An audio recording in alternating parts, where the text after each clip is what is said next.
Chapitre 1er. Des causes de cette influence sur la fortune, de la fortune.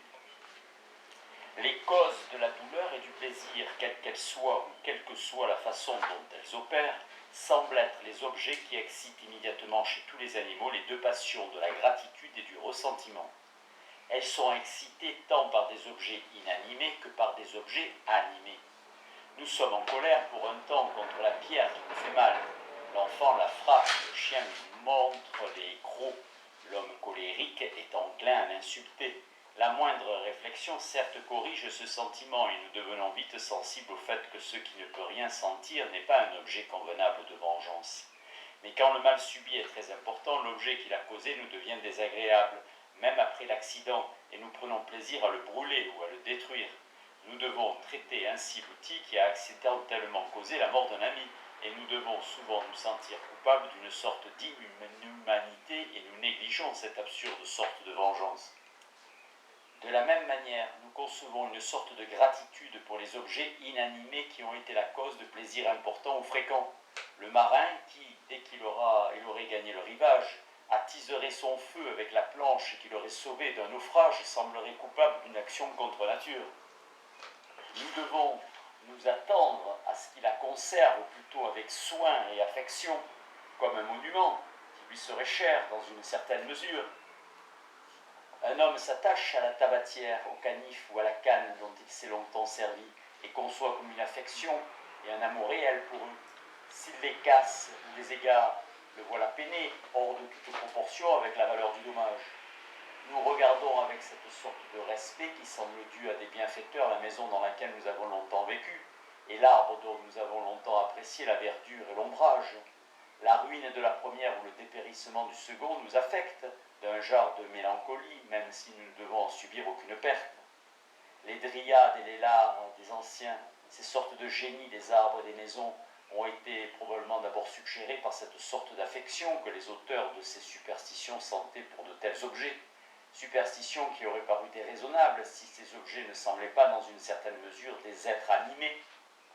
Avant que quelque chose puisse être l'objet convenable de la gratitude ou du ressentiment, il ne doit pas seulement être cause de plaisir ou de douleur, il doit également être capable de les sentir lui-même. Sans cela, la gratitude ou le ressentiment ne peuvent tirer aucune sorte de satisfaction de l'objet. De même que ces passions sont excitées par les causes du plaisir et de la douleur, de même leur satisfaction consiste à donner en retour ces sensations à l'objet qui les a occasionnées, ce qui ne peut être obtenu dans le cas d'un objet dépourvu de sensibilité. Les animaux sont donc des objets de gratitude ou de ressentiment, moins inconvenants que les objets inanimés. Nous punissons le chien qui mord ou le bœuf qui donne des coups de corne. S'ils sont la cause de la mort d'une personne, le public ou les parents du défunt ne peuvent être satisfaits que si l'animal est mis à mort à son tour. Il ne s'agit pas seulement de mettre en sécurité les vivants, mais aussi de venger les morts. Au contraire, les animaux qui ont remarquablement servi leur maître deviennent l'objet d'une gratitude très vive. Nous sommes choqués de la brutalité de cet officier dont parle l'espion turc qui poignarda le cheval qu'il avait porté à travers un bras de mer, de peur que l'animal ne distinguât une autre personne par un semblable exploit. Cependant, bien que les animaux soient non seulement les causes du plaisir et de la douleur, mais encore soient capables de sentir ces sensations, ils sont encore loin d'être l'objet complet et parfait de la gratitude et du ressentiment. Ces passions sentent encore que quelque chose manque à leur entière satisfaction. Ce que la gratitude désire principalement, ce n'est pas seulement faire que le bienfaiteur sente du plaisir à son tour, c'est de rendre conscient qu'il obtient cette récompense en raison de sa conduite passée, c'est le faire se réjouir de cette conduite et lui donner la satisfaction de voir que la personne qui a bénéficié de ses bons offices n'en était pas indigne. Ce qui nous charme plus que tout chez notre bienfaiteur est l'accord entre ses sentiments et les nôtres quant à ce qui nous intéresse de si près, à savoir la valeur de notre caractère et l'estime qui nous est due. Nous sommes ravis de trouver une personne qui nous donne autant de valeur que nous nous en donnons à nous-mêmes et qui nous distingue du reste du genre humain par une attention qui n'est pas différente de l'attention par laquelle nous nous en distinguons nous-mêmes. Entretenir en lui ces sentiments agréables et flatteurs est l'une des fins principales que nous poursuivons, car nous sommes disposés à lui rendre le bien qu'il nous a fait. Un esprit généreux repousse souvent la pensée intéressée d'obtenir de nouvelles faveurs de son bienfaiteur, parce qu'on pourrait nommer les témoignages importuns de sa gratitude. Entretenir en lui ces sentiments agréables et flatteurs est l'une des fins principales que nous poursuivons quand nous sommes disposés à lui rendre le bien qu'il nous a fait. Un esprit généreux repousse souvent la pensée intéressée d'obtenir de nouvelles faveurs. Mais conserver et accroître son estime est un intérêt que l'esprit le plus élevé ne trouve pas indigne d'attention. Cela est le fondement de ce que j'ai précédemment observé, c'est-à-dire que lorsque nous ne pouvons pas entrer dans les motifs de notre bienfaiteur, lorsque sa conduite et son caractère semblent indignes de notre approbation, notre gratitude en est toujours sensiblement diminuée, aussi grand que puissent avoir été ses services. Nous sommes moins flattés d'avoir été distingués et préservé l'estime d'un bienfaiteur si faible et si peu digne est un objet qui semble ne pas mériter d'être poursuivi pour lui-même.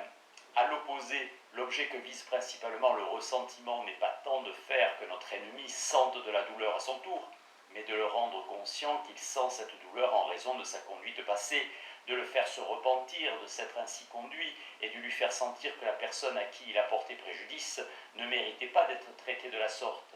Ce qui nous fait plus que tout enrager chez l'homme qui nous porte préjudice ou nous offense, et le peu de cas qu'il semble faire de nous, la préférence déraisonnable qu'il se donne à lui-même à nos dépens, et cet absurde amour de soi au nom duquel il semble imaginer que les autres gens peuvent être toujours sacrifiés à son avantage et à son humeur. L'inconvenance flagrante de cette conduite, l'insolence et l'injustice grossière qui semblent y être liées, nous choquent et nous exaspèrent souvent plus que tous les dommages que nous avons subis. Ramener notre ennemi à un sens plus juste de ce qui est dû aux autres, le rendre sensible à ce qu'il nous doit et au mal qu'il nous a fait, est souvent la fin principale que se propose notre vengeance, laquelle demeure toujours imparfaite si cette fin n'est pas atteinte. Quand il apparaît que notre ennemi ne nous a pas porté préjudice, quand nous sommes sensibles au fait qu'il a agi en toute convenance, que dans sa situation nous aurions dû faire de même et que nous avons mérité tout le mal qu'il nous a fait, dans ce cas, si nous avons la moindre étincelle de droiture ou de justice, nous ne pouvons nourrir aucune sorte de ressentiment. Par conséquent, avant que quelque chose puisse être l'objet complet et convenable de la gratitude ou du ressentiment, il doit posséder trois qualités différentes. Premièrement, il doit être cause de plaisir ou de douleur. Deuxièmement, il doit être capable de sentir ces sensations. Et troisièmement, il ne doit pas seulement avoir produit ces sensations, mais il doit les avoir produites en poursuivant un dessein qui est approuvé dans un cas ou désapprouvé dans l'autre. C'est par la première qualité qu'un objet est capable d'exciter ses passions. C'est par la seconde qualité qu'il est capable de les satisfaire. La troisième qualité est non seulement nécessaire pour leur satisfaction complète, mais encore elle provoque un plaisir ou une douleur qui sont à la fois exquis et particuliers. Il s'agit du plaisir de la sympathie. La cause première de la gratitude ou du ressentiment est directe. C'est le plaisir ou la douleur provoquée par l'action de l'agent, tandis que la cause supplémentaire est indirecte, par sympathie avec le dessein de l'agent. Cette troisième qualité est donc aussi une cause supplémentaire d'excitation de ces passions. Puisque ce qui provoque d'une façon ou d'une autre le plaisir ou la douleur est la seule cause qui excite la gratitude ou le ressentiment, bien que les intentions d'une personne puissent être très convenables et bienfaisantes d'une part, ou très inconvenantes et malveillantes d'autre part, si cette personne échoue dans son intention de faire du bien ou du mal, moins de gratitude ou de ressentiment semble lui être due, dans la mesure où une des causes qui excite ces passions fait défaut. Au contraire, bien que les intentions d'une personne puissent ne révéler aucun degré louable de bienveillance d'une part, ou aucun degré blâmable de malveillance d'autre part, si les actions de cette personne font beaucoup de bien ou beaucoup de mal, de la gratitude ou du ressentiment sont susceptibles de naître, dans la mesure où une des causes qui excitent ces passions est présente. Une ombre de mérite ou de démérite semble s'attacher à cette personne, et puisque les conséquences de l'action sont totalement soumises à l'empire de la fortune, de là vient son influence sur les sentiments du genre humain quant au mérite ou au démérite. Chapitre 2 de l'étendue de cette influence de la fortune. Premièrement, l'effet de cette influence de la fortune est de diminuer notre sens du mérite ou du démérite des actions qui naissent des intentions les plus louables ou les plus blâmables lorsque ces actions échouent et ne produisent pas les effets voulus. Secondement, il est d'accroître notre sens du mérite et du démérite des actions au-delà de ce qui est dû au motif ou affection d'où ces actions procèdent, lorsqu'elles occasionnent accidentellement un plaisir ou une douleur extraordinaire. 1. Premièrement, bien que les intentions d'une personne puissent être très convenables et bienfaisantes d'une part, ou très inconvenantes et malveillantes d'autre part, si elles échouent, et ne produisent pas leurs effets, le mérite de cette personne semble imparfait ou son démérite incomplet. Cette irrégularité de sentiment n'est pas seulement sentie par ceux qui sont immédiatement affectés par les conséquences de l'action. Elle est sentie en quelque mesure même par le spectateur impartial. L'homme qui sollicite un emploi pour un autre mais ne l'obtient pas est regardé comme son ami et semble mériter son amour et son affection. Mais l'homme qui non seulement sollicite mais aussi réussit est plus particulièrement regardé comme son bienfaiteur et son protecteur et peut prétendre à son respect et à sa gratitude. Nous sommes enclins à penser que la personne obligée peut avec quelque justice s'imaginer être l'égale du premier. Mais nous ne pouvons entrer dans ses sentiments si elle ne se sent pas l'inférieur du second. On dit certes communément que nous sommes également obligés envers l'homme qui a tenté de nous rendre service et envers celui qui a réellement réussi, C'est le discours qu'on tient toujours dans le cas des tentatives infructueuses de ce genre, mais comme pour tous les beaux discours, il faut savoir faire la part des choses. Les sentiments qu'un homme généreux nourrit à l'égard d'un homme qui échoue peuvent bien être souvent presque les mêmes que ceux qu'il conçoit pour un ami qui réussit. Plus il est généreux, plus ses sentiments approcheront du même niveau. Chez l'homme véritablement généreux, être aimé et estimé par ceux qui l'estiment, lui-même digne d'estime, provoque plus de plaisir et excite donc plus de gratitude que tous les avantages qu'il peut s'attendre à tirer de cet amour et de cette estime. Lorsqu'il perd ces avantages, il semble aussi ne perdre qu'une broutille, qu'il n'y a presque pas lieu de considérer. Cependant, il perd bel et bien quelque chose. Son plaisir et par suite sa gratitude ne sont donc pas parfaitement complets.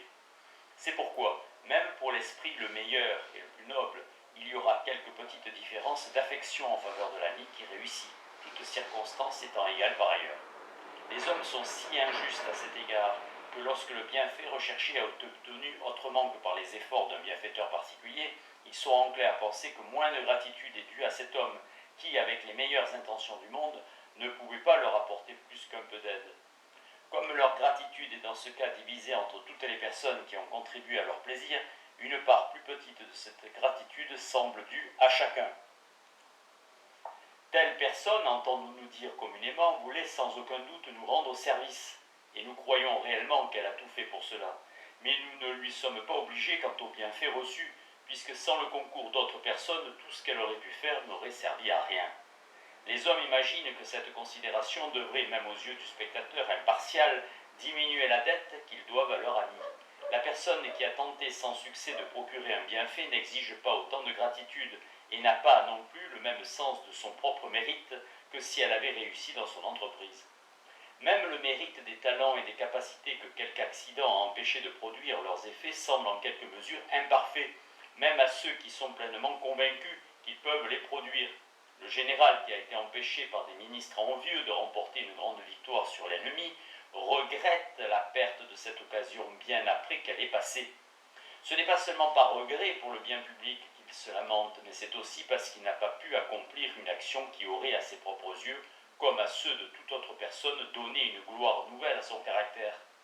Ni lui ni les autres ne se satisfont de penser que le plan ou le dessein seul dépendait de lui, qu'aucune capacité plus grande n'était requise pour mettre ce plan en œuvre que pour le concevoir, qu'il était tout à fait capable de le mener à bien, et que si on l'avait laissé faire, le succès était certain. Il reste que le général n'a pas réalisé son plan, et bien qu'il puisse mériter toute l'approbation due à un grand et magnanime dessein, il lui manque encore le mérite réel d'avoir accompli une grande action. Retirer à un homme la conduite d'une affaire publique, alors qu'il a presque mené à sa conclusion, est considéré comme l'injustice la plus odieuse. Puisqu'il a tant fait, nous pensons qu'il devrait être autorisé à acquérir le mérite complet de l'avoir conduite à son terme. On a reproché à Pompée d'avoir dérobé ses victoires à Lucullus et d'avoir recueilli ses lauriers qui étaient dus à la fortune et à la valeur d'un autre. Il semble que la gloire de Lucullus était moins complète, mais selon l'opinion de ses propres amis, parce qu'il ne lui a pas été permis d'achever cette conquête, que sa conduite et son courage avaient rendu accessible à presque n'importe qui.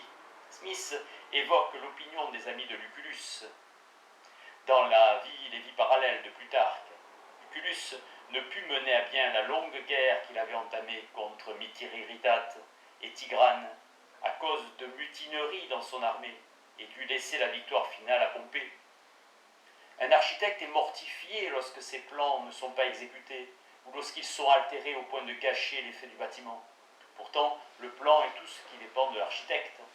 Pour de bons juges, tout son génie s'y découvre aussi entièrement que dans sa mise en œuvre réelle.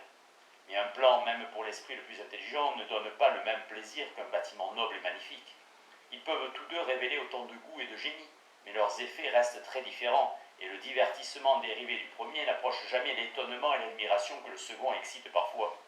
Nous pouvons croire que beaucoup d'hommes ont des talents supérieurs à ceux de César et d'Alexandre, et que dans les mêmes situations ils accompliraient des actions encore plus grandes. Pourtant, nous ne les regardons pas avec la stupéfaction et l'admiration que ces deux héros ont fait naître à toutes les époques et dans toutes les nations. L'esprit peut les approuver davantage dans ses jugements calmes, mais sans la splendeur des grandes actions, il ne peut être ébloui et transporté. La supériorité des vertus et des talents n'a pas, même sur ceux qui reconnaissent cette supériorité, le même effet que la supériorité des actions réussies. Tout comme le mérite d'une tentative infructueuse de faire du bien semble ainsi aux yeux ingrats du genre humain diminué par l'insuccès, de même le démérite d'une tentative infructueuse de faire du mal sera diminué pour la même raison. Le dessein de commettre un crime, aussi clairement établi soit-il, est rarement châtié avec la même sévérité que son exécution réelle. Le cas de trahison est peut-être la seule exception, puisque ce crime affecte immédiatement l'existence du gouvernement lui-même. Le gouvernement est naturellement plus vigilant que pour tout autre crime.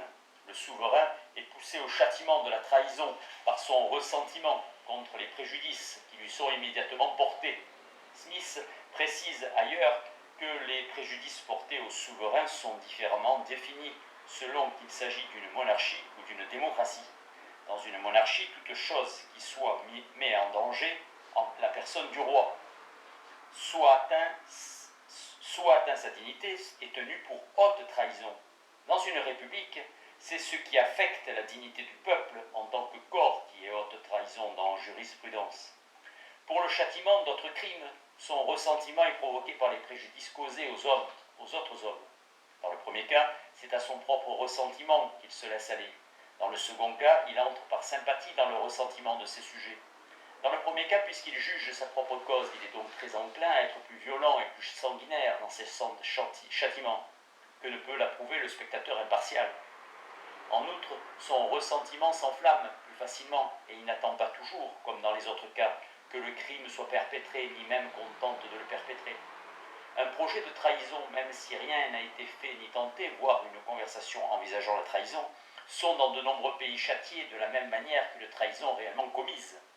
Quant à tous les autres crimes, le simple dessein, lorsqu'il n'est suivi d'aucune tentative, est rarement châtié, ou ne l'est jamais sévèrement. On peut certes dire qu'un dessein criminel et une action criminelle ne supposent pas nécessairement le même degré de dépravation, et ne doivent donc pas subir le même châtiment.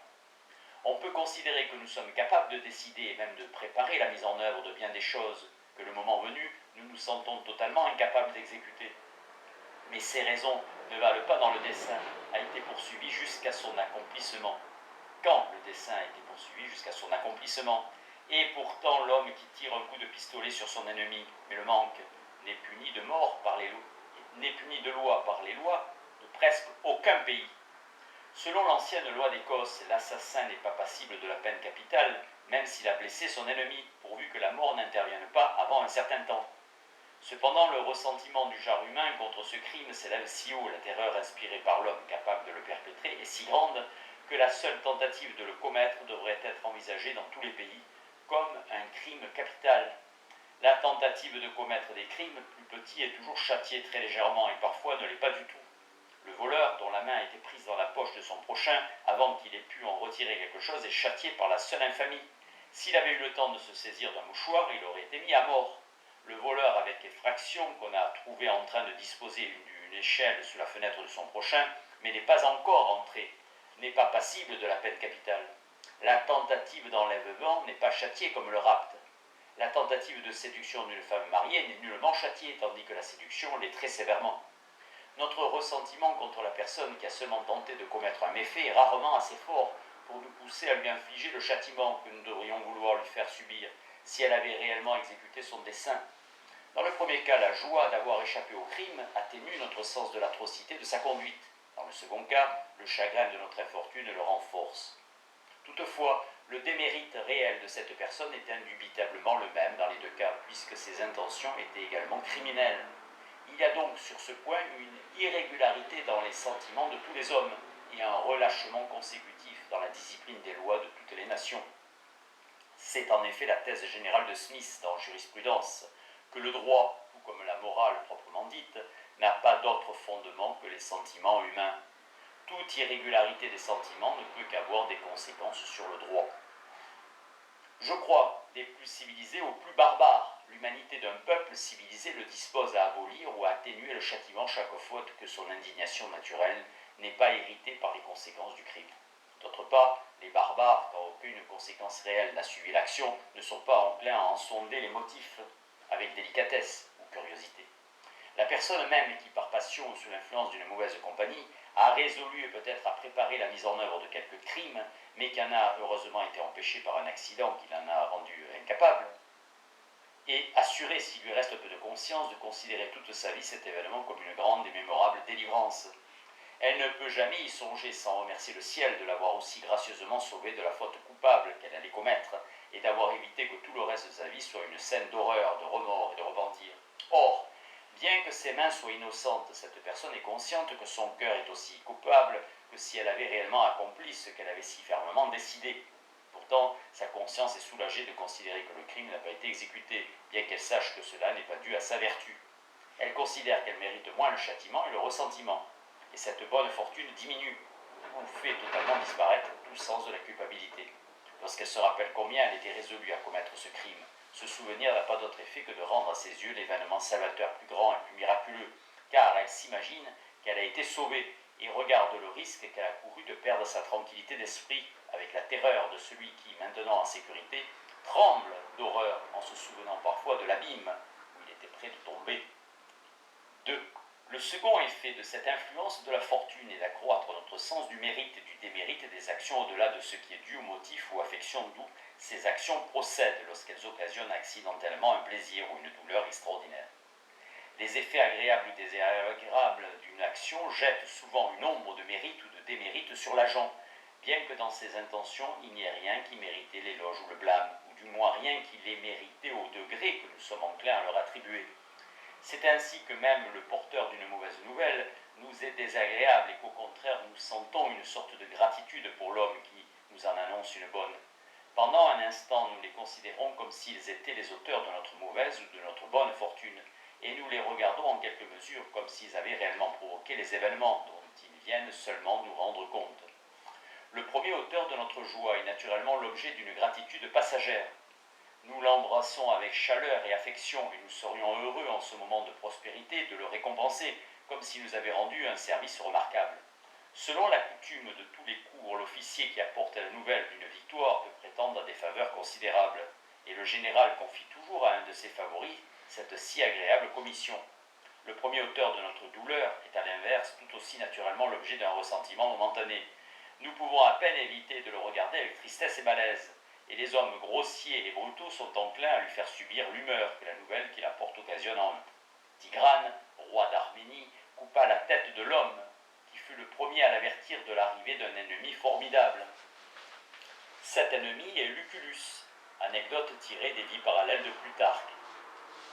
Châtier ainsi le porteur d'une mauvaise nouvelle semble barbare et inhumain. Or, récompenser le porteur d'une bonne nouvelle ne nous est pas désagréable, et nous pensons que cela sied à la bonté des rois. Pourquoi faisons-nous cette différence? Puisque si le premier n'a pas commis de faute, le second n'a aucun mérite. C'est que n'importe quelle sorte de raison semble suffisante pour autoriser la manifestation des affections sociales et bienveillantes, alors qu'il en faut une des plus solides et des plus substantielles pour que nous puissions entrer dans les affections asociales et malveillantes. Mais si en général nous sommes réticents à entrer dans les affections asociales et malveillantes, si nous nous faisons une règle de ne jamais approuver leur satisfaction pour autant que l'intention injuste et mauvaise de la personne contre qui elles sont dirigées n'en fasse pas leur objet convenable, il arrive cependant dans certaines occasions que nous soyons moins sévères. Lorsque la négligence d'un homme a occasionné un dommage involontaire à un autre, nous entrons généralement si loin dans le ressentiment de la personne qui souffre que nous approuvons qu'elle lui inflige un châtiment qui va bien au-delà de ce que cette offense aurait pu arriver et mériter si une conséquence tellement malheureuse n'en avait découlé. Il est un degré de négligence qui paraîtrait mériter une punition, quoique cette négligence n'occasionne aucun dommage à personne. Si une personne jetait une grosse pierre dans une voie publique du haut d'un mur, sans en avertir les passants, et sans regarder où elle pourrait tomber, elle mériterait certainement une punition. Une police vraiment exacte châtierait une action si absurde, même si elle n'avait fait aucun mal. La personne qui s'en rend coupable fait preuve d'un mépris insolent envers le bonheur et la sécurité des autres. Il y a une injustice réelle dans cette conduite. Cette personne expose inconsidérément son prochain à ce qu'aucun homme de bon sens ne voudrait risquer. De toute évidence, elle manque du sens de ce qui est dû à ses semblables, et qui est la base de la justice et de la société. Une négligence grossière est donc, selon la loi, presque l'équivalent d'un dessein malveillant. Quand les conséquences malheureuses découlent d'une telle insouciance, la personne qui en est coupable est souvent châtiée comme si ces conséquences avaient réellement été dans son intention. Sa conduite, qui était seulement insouciante et insolente, et qui méritait punition, est considérée comme atroce et passible du châtiment le plus sévère. Si une personne en tue accidentellement une autre par l'action imprudente mentionnée ci-dessus, elle est, selon les lois de nombreux pays, et notamment selon la vieille loi d'Écosse, passible du châtiment suprême. Bien que ce soit sans nul doute excessivement sévère, ce n'est pas du tout contraire à nos sentiments naturels. Notre juste indignation contre la folie et l'inhumanité de cette conduite est exaspérée par notre sympathie avec l'infortuné qui en souffre. Cependant, rien ne choquerait plus notre sens naturel de l'équité que de mener un homme à l'échafaud simplement pour avoir jeté avec insouciance une pierre dans la rue, sans faire de mal à personne. La folie et l'inhumanité de sa conduite seraient pourtant les mêmes dans les deux cas, mais nos sentiments seraient très différents. Considérer cette différence suffit à nous prouver combien l'indignation, même chez le spectateur, est susceptible d'être animée par les conséquences réelles de l'action. Dans les cas de ce genre, on constatera, si je me trompe, un grand degré de sévérité dans les lois de presque toutes les nations, de même que j'ai déjà observé que dans les cas opposés, leur discipline subit un relâchement général. Il existe un autre degré de négligence qui ne renferme aucune sorte d'injustice. La personne qui en est coupable traite ses prochains comme elle se traite elle-même, ne veut de mal à personne, et loin d'entretenir aucun mépris, insolent envers la sécurité et le bonheur des autres. Cependant, elle n'est pas si prudente et circonspecte dans sa conduite qu'elle le devrait, et à cet égard elle mérite quelques degrés de blâme et de censure, mais aucune sorte de châtiment. Mais si par une négligence de ce genre une personne occasionnait un dommage à quelqu'un d'autre, les lois de tous les pays, je pense, l'obligeraient à compenser ce dommage, bien qu'il s'agisse là certainement d'un châtiment réel, qu'aucun mortel n'aurait pensé à lui infliger si sa conduite n'avait occasionné cet accident malheureux. Ce jugement des lois est cependant approuvé par les sentiments naturels de tout le genre humain. Rien n'est plus juste, pensons-nous, qu'aucun homme n'ait à souffrir de l'insouciance d'un autre, et que le dommage occasionné par cette négligence blâmable soit réparé par celui qui est coupable. Il y a une autre espèce de négligence qui consiste simplement dans le défaut de la timidité et de la circonspection les plus inquiètes quant aux conséquences possibles de nos actions. Le défaut de cette attention douloureuse, lorsqu'aucune conséquence mauvaise ne s'ensuit, est si loin d'être regardé comme blâmable que c'est plutôt la qualité contraire qui est condamnée. Cette circonspection timide qui s'effraie de tout n'est jamais regardée comme une vertu, mais comme une qualité qui, plus que tout autre, rend inapte à l'action et aux affaires. Pourtant, si une personne occasionne un dommage par défaut de ce souci excessif, la loi l'oblige souvent à compenser ce dommage. Ainsi, selon la loi aculienne, l'homme qui est incapable de maîtriser un cheval emballé et qui piétine l'esclave de son voisin est obligé de compenser le dommage. Lorsqu'un accident de ce genre survient, nous sommes enclins à penser qu'il n'aurait pas dû monter un tel cheval, et regardons sa tentative comme une légèreté impardonnable. Mais sans cet accident, nous ne serions pas fait cette réflexion, et nous aurions au contraire regardé son refus de monter cette bête comme l'effet d'une faiblesse timide, d'une angoisse portant sur des événements seulement possibles et dont il est vain de se soucier. La personne elle-même qui, par un accident de ce genre, a involontairement fait du mal à une autre, semble avoir un sens de son démérite. Elle se précipite naturellement vers la personne qui souffre pour exprimer ses regrets pour ce qui vient de se passer et lui faire toutes les excuses possibles. Si elle a quelque sensibilité, elle désire nécessairement compenser le dommage et tout faire pour apaiser ce ressentiment animal qui, elle y est sensible et susceptible de naître dans le cœur de la personne qui souffre. On regarde comme la plus grande brutalité de ne faire aucune excuse et de n'offrir aucune réparation. Cependant, pourquoi devrait-elle s'excuser plus qu'une autre personne ? Pourquoi, alors qu'elle est aussi innocente que n'importe quel autre témoin, est-elle désignée parmi tout le genre humain pour réparer la mauvaise fortune d'un autre? Cette tâche ne lui serait sûrement pas imposée si le spectateur impartial lui-même ne sentait pas quelques indulgences pour ce qui pourrait être regardé comme le ressentiment injuste de la personne qui souffre.